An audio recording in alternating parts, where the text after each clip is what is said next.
Hey guys, ഞാനിന്ന് gift pack ചെയ്യുന്നത് നമ്മുടെ മാമയ്ക്ക് വേണ്ടിയാണ്. Yes, it's Har birthday today. അങ്ങനെ ഞാൻ എൻ്റെ ഗിഫ്റ്റ് എല്ലാം പാക്ക് ചെയ്തു.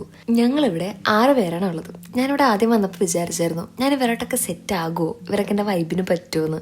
പക്ഷേ ഞാനിപ്പോൾ ഇവിടെ വന്നിട്ട് 2 ഇയേഴ്സായി ആൻഡ് ഞങ്ങളുടെ കുഞ്ഞു സർക്കിളിൽ ഭയങ്കര ഹാപ്പിയാണ്. അങ്ങനെ ഒരുക്കെല്ലാം കഴിഞ്ഞ് പിന്നെ ഞങ്ങൾ നേരെ പോയത് റേവിലേക്കാണ്. അവിടെ നിന്ന് ഒരു കേക്കും മേടിച്ചിട്ട് നേരെ അങ്ങോട്ട് വിട്ടു.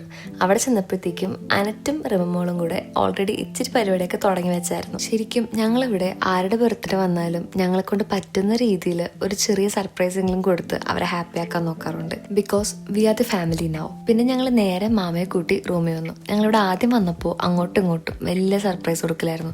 ബട്ട് ഇപ്പം ഞങ്ങൾക്കറിയാം നമ്മൾ എന്തെങ്കിലും കാണിച്ചിട്ടാണെങ്കിലും നമ്മൾ ആ ബർത്ത്ഡേ ചെറുതായിട്ടെങ്കിലും സെലിബ്രേറ്റ് ചെയ്യുന്നു. സോ ഇതൊരു വലിയ സർപ്രൈസ് ഒന്നും ആയിരുന്നില്ല, but she was so happy. And ഇതായിരുന്നു ഞങ്ങളുടെ കുഞ്ഞ് ബർത്ത്ഡേ ആഘോഷം. അപ്പോൾ